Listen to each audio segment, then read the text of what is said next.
साथियों, यहाँ पर हम लोग जो है एक जनजाति के बारे में बात करेंगे जो कि नमक की खेती करती है। देखिए, नमक की भी खेती होती है, आपको ये सुन करके आश्चर्य होगा।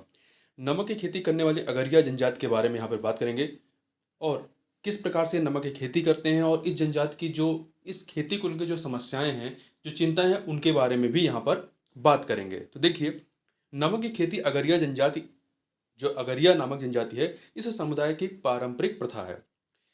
ये कच्छ के छोटे रण तथा गुजरात के अन्य भागों में, समुद्र तटीय भागों में नमक की खेती करते हैं।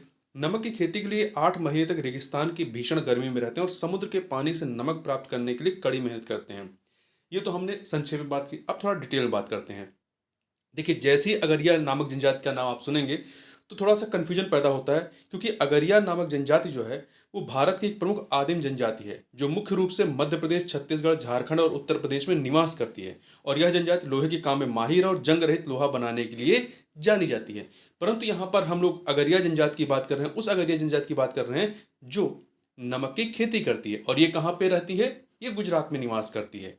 ठीक है, तो दोनों अगरिया जनजाति में कंफ्यूज मत होइएगा। अब चलते हैं हम लोग नमक की खेती करने वाली अगरिया जनजाति के बारे में। अगरिया शब्द गुजराती शब्द अगर से लिया गया है, जिसका अर्थ है नमक की खेती। इस प्रकार अगरिया का अर्थ है नमक की खेती करने वाले। अगरिया जो है 600 वर्षों से पारंपरिक रूप से नमक की खेती करते आ रहे हैं। अगरिया को सामाजिक रूप से चुनवलिया कोली, मियाना संधि समुदाय के रूप में पहचाना जाता है। ये सभी विमुक्त जनजाति श्रेणी में आते हैं। ये सभी जो हैं चुनवलिया कोली, मियाना संधि, ये क्या है? ये सभी विमुक्त जनजाति एनटी डीएनटी श्रेणी में आते हैं। गुजरात में 40 खानाबदोश और 12 विमुक्त जनजातियां हैं, ठीक है, जिन्हें एक साथ एनटी डीएनटी के रूप में पहचाना जाता है। इन 12 विमुक्त जनजातियों में से 3 पारंपरिक रूप से नमक बनाती हैं। यही 3 जो है कौन कौन सी हैं? चुनवलिया कोली, मियाना और संधि। इन्हें ही जो है सामाजिक रूप से क्या कहा जाता है? अगरिया जनजाति कहा जाता है, इन तीनों को मिला करके। ठीक, तो देखिए, अगरिया के रूप में उनकी व्यवसायिक पहचान अधिक लोकप्रिय है, नमक की खेती करना। अगरिया के जीवन के बारे में देखें तो अगरिया परिवार मानसून के दौरान, मतलब 12 महीने होते हैं, 4 महीने आपके मानसून के माने जाते हैं, तो मानसून के दौरान अपने मूल स्थान पर रहते हैं और साल के बाकी समय यानी 8 महीने के लिए नमक के खेतों में चले जाते हैं, जहां ये नमक की खेती करते हैं। गुजरात में समुद्र के पानी का उपयोग करके तट के किनारे नमक बनाया जाता है और कच्छ के छोटे रण में भी उपमिट्टी के नमकीन पानी का उपयोग किया जाता है। ठीक है, एक तो कच्छ के रण में बनाया जाता है और दूसरा आपका समुद्र तटीय इलाकों में बनाया जाता है।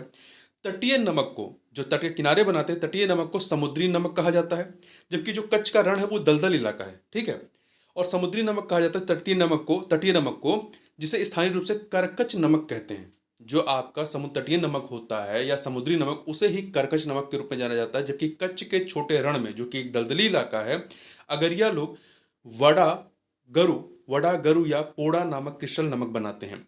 अगरिया लोगों की आर्थिक स्थिति बहुत खराब है। उनमें से ज्यादातर क्या है? भूमिहीन है। चूंकि वे साल के ज्यादातर समय दूर दराज के इलाकों में रहते हैं, इसलिए वे आवास, सामाजिक सुरक्षा जैसी कई कल्याणकारी योजनाओं से वंचित रह जाते हैं। हर बार जब वे नमक की खेती करने के लिए जाते हैं तो वे नमक की टाटी बनाने की छोटी छोटी झोपड़ियां बनाते हैं वहां पे, और बारिश के दौरान पिछले साल बनाए गए नमक के टाटी बह जाते हैं। इस तरह हर मौसम में उनकी जिंदगी नए सिरे से शुरू होती है। नमक की खेती में कठोर जलवायु परिस्थितियों के कारण उन्हें कई स्वास्थ्य समस्याओं का सामना करना पड़ता है। उनके पैर इत्यादि काफी फट जाते हैं और कई तरह की बीमारियां भी होती है उससे। अगरिया लोगों को पानी की आपूर्ति, सड़क, बिजली, स्वास्थ्य सेवाओं आदि जैसी बुनियादी सेवाओं के लिए संघर्ष करना पड़ता है, क्योंकि वह जिस क्षेत्र में नमक की खेती करते हैं वह आमतौर पर किसी गांव का हिस्सा नहीं होता है।